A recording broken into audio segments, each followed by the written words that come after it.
Capítulo 7. Tempo de ficar em fé. Existem ocasiões em que nosso coração se move ante o heroísmo como o mais fino cristal ressoa ao som do violino. Foi assim quando, com apenas 12 anos, eu ouvi meu diretor e professor dos clássicos contar a história de uma das ações mais corajosas na história humana, Termópilas. Anos mais tarde, ainda consigo vê-lo. Alto e poderoso, com mãos fortes e expressivas, ele era um herói esportista pela Inglaterra, mas ficava mais animado quando relembrava as glórias da antiga Grécia e Roma. Em lição após lição, o século XX esmaecia e virava irreal enquanto ele despertava o passado. Era o ano de 480 a.C. O Oriente se deslocava contra o Ocidente. Um exército terrível e gigantesco, o maior que o mundo conhecera, tinha invadido pelo Helesponto da Ásia para a Europa. Dirigido pelo rei todo-poderoso Xerxes, a vasta multidão incluía persas com armadura como escamas de peixe, árabes montados em camelos, líbios dirigindo carruagens, sícios de turbantes, cetas com calças em estilo balão, saranjeus de salto alto e vintenas de outras tribos e nacionalidades. 80.000 homens cavalgavam ou dirigiam carruagens. Em sua volta, marchavam soldados e arqueiros sem conta. Onde marchava este grande exército, dizia-se, o chão tremia. Quando eles comiam, era como se os gafanhotos tivessem devorado tudo em seu caminho. Quando bebiam, parecia que piscinas inteiras eram esvaziadas e rios inteiros reduzidos a filetes de água. A máquina de guerra imperial da Pérsia não era igual a nada que as pessoas tinham visto antes. A simples passagem e revisão perante o rei levava uma semana. A missão persa era de vingança. Xerxes, aos 38 anos, chamado de Rei dos Reis, tinha saído de Susa após 4 anos de preparo para vingar a derrota de seu pai Dario. Durante este processo, ele pretendia subjugar a Grécia, cortar a ameaça florescente de Atenas e Esparta e expandir o já amplo Império Persa. Atenas, é claro, ainda não era a brilhante cidade de Péricles, Fídias, Ésquilo e Sófocles. A maravilha em mármore do Partenão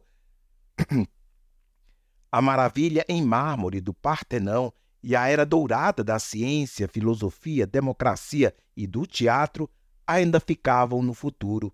Atenas era apenas uma pequena cidade dividida. Para quem visse, Esparta parecia ter maior potencial militar. Mas a especulação sobre o futuro pareceria absurda durante aqueles dias quentes de meio de agosto.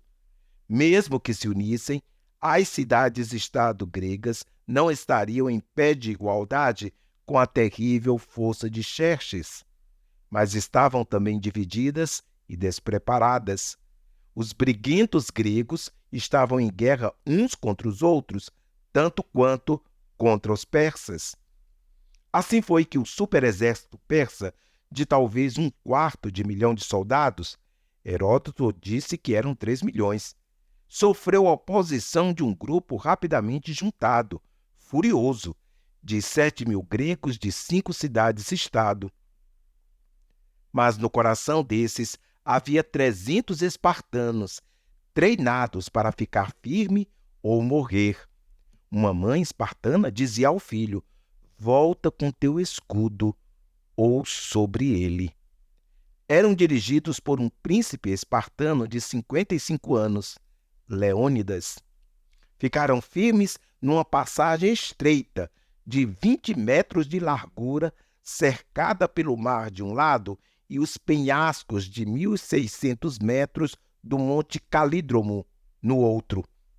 Fontes quentes sulfurosas, que os gregos chamavam de Termópilas, portões quentes, borbulhavam dos penhascos em seu ponto mais estreito. Para os persas, toda a operação parecia que seria apenas questão simples de limpeza, uma briga de pequeno redemoinho. Mas durante 2 dias, os imparáveis foram parados. No fim do segundo dia, Xerxes, temendo um pânico calamitoso, enviou seus imortais, que também tiveram de recuar a custo tremendo. Durante 2 longos dias, a horda persa tinha atacado e o punhado heróico de gregos permaneceu firme. Os gregos foram então traídos desastrosamente. Durante a noite, o traidor conduziu pelos penhascos os persas para que, no alvorecer do dia, Leônidas e seus homens estivessem cercados. A passagem fora vendida. O jogo acabara. A morte se aproximava tão veloz quanto a madrugada. Despedindo a maior parte de seu exército, Leônidas conduziu os seus próprios 300 espartanos e pouco mais. Leônidas conduziu os seus próprios 300 espartanos e poucos mais até um pequeno morro, de onde eles fariam o último esforço desesperado de impedir a avalanche que vinha. Ali, o pequeno bando lutou até morrer o último homem. Quando suas espadas acabaram, Heródoto relata: eles lutaram com as mãos e os dentes, mas antes de morrer, mandaram para casa a comovente mensagem que tornou-se seu epitáfio. Estrangeiro, conta aos espartanos que nos comportamos conforme eles desejariam que fizéssemos, e estamos enterrados aqui.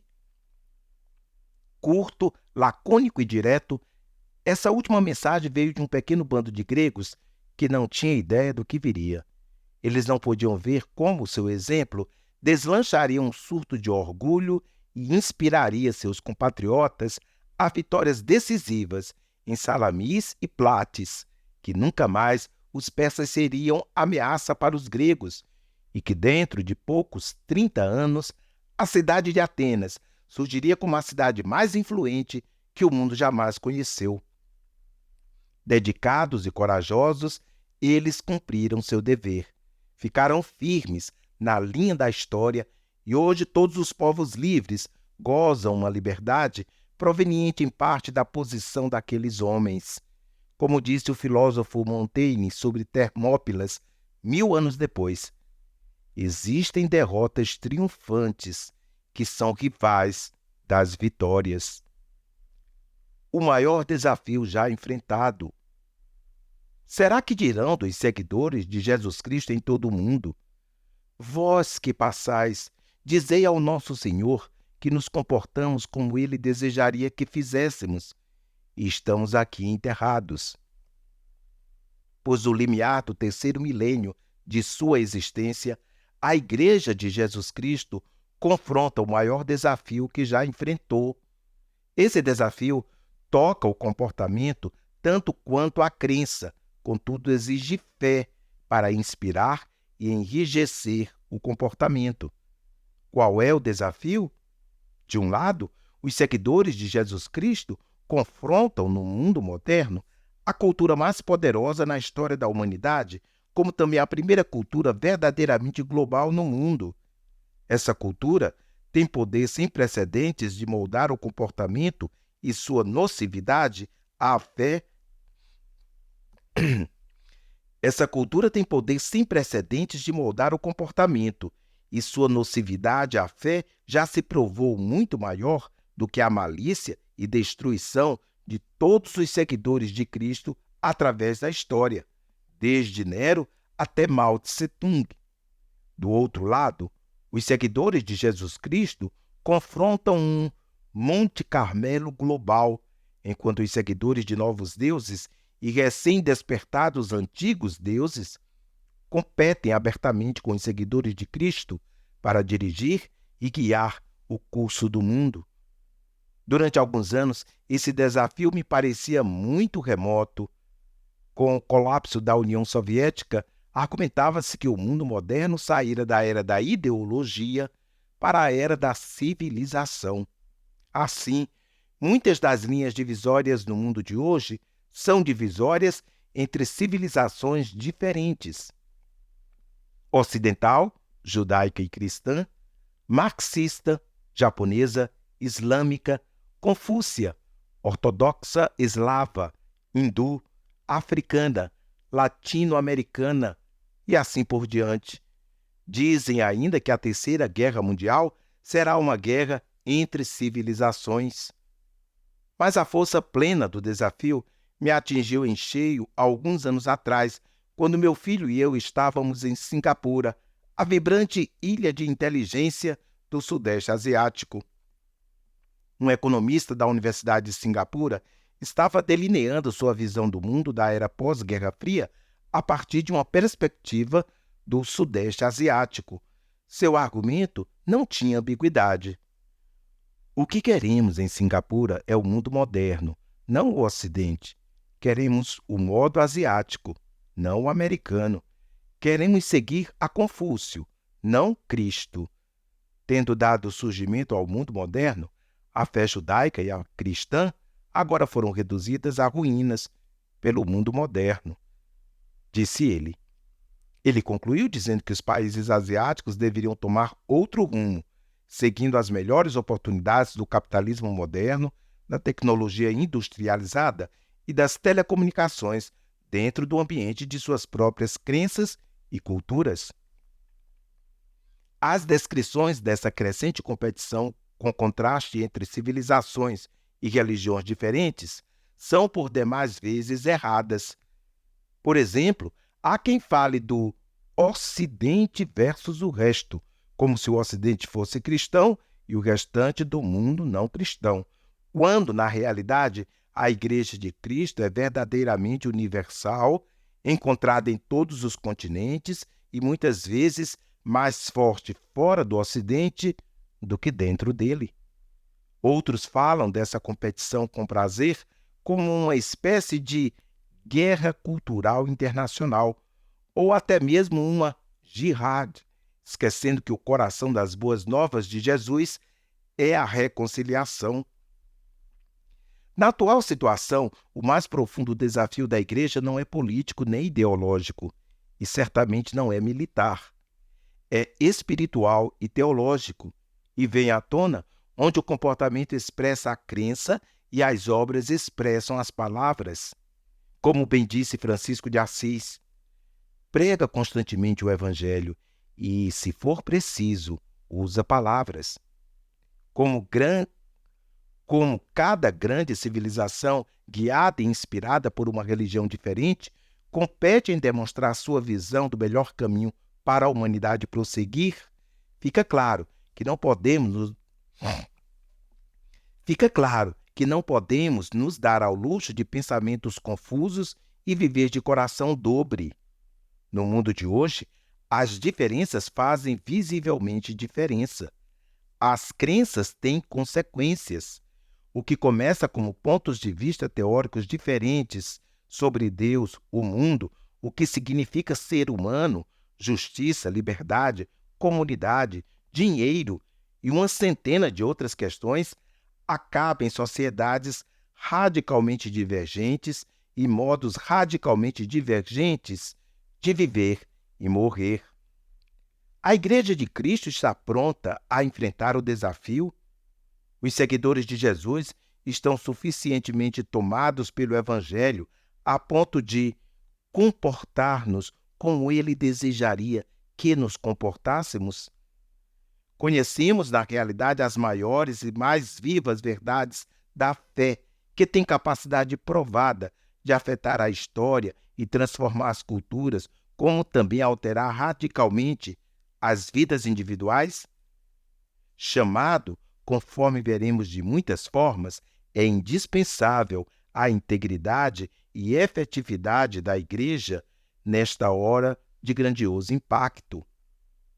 A menção de hora de grandioso impacto, culturas e capacidade de transformação de culturas é proposital, embora eu saiba que essas palavras deixam calafrios em algumas pessoas.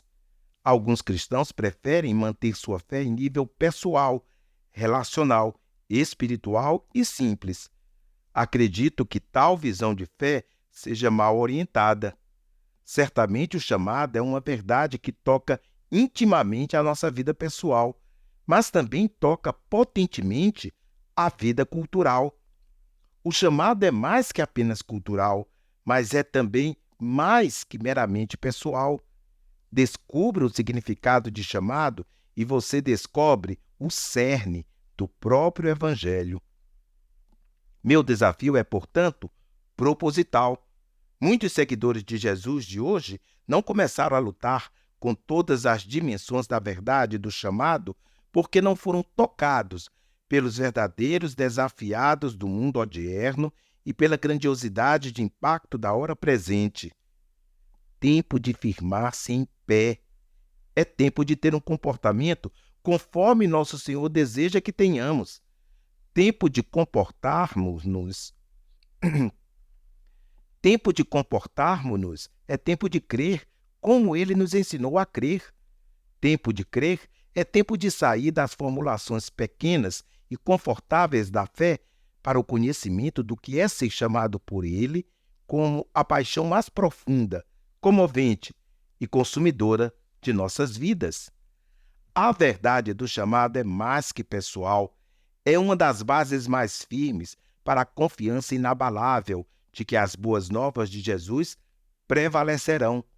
Minhas próprias críticas do mundo ocidental e da Igreja Ocidental são abrangentes e críticas como as de qualquer outra pessoa, mas no final do dia eu não estou nem um pouco desanimado, sombrio ou julgador. Muitas vezes me perguntam como se pode ser radical na análise do que está errado, contudo esperançoso quanto às perspectivas da Igreja. Parte da resposta está em que as próprias crises são oportunidades. Algumas pessoas, tanto na Igreja quanto na sociedade mais abrangente, certamente se enrubescem ao pensar nas coisas em que tão recentemente confiavam. Mas a resposta mais profunda está no próprio caráter do Evangelho. O Evangelho é uma constelação de verdades que simplesmente não pode e não aceita ser derrotado. Colocando de outra maneira, nas décadas em que tenho seguido a Jesus, logo depois da alegria de conhecê-lo, está a tristeza por observar a condição de tantos de nós que nos chamamos de seus seguidores. Se tantos de nós que professamos viver pelo Evangelho estamos ainda tão pateticamente marginalizados da vida de nossas sociedades e sem expressão e inconsequentes em nossas vidas individuais, será que há algo de errado com o Evangelho? Ou será que o problema está em nós? Anos atrás, tais perguntas me impulsionaram a fazer uma procura através de outros tempos e lugares para encontrar ocasiões em que as verdades do Evangelho não eram apenas apresentadas como chavões, nem sem expressão, mas novas, compelentes, explosivas e de consequências marcantes. Junto com a verdade da cruz de Cristo, a verdade do chamado tem sido tão influente sobre os indivíduos e as sociedades quanto qualquer outra verdade na história, e será mais uma vez assim quando redescoberta. Você quer conhecer uma verdade que, nos tremendos desafios de nosso mundo moderno, será ao mesmo tempo uma busca que o inspire, uma âncora que o mantenha firme, um rico banquete a nutri-lo e um relacionamento que você prezará acima de todos os demais? Ouça a Jesus de Nazaré. Responda a seu chamado.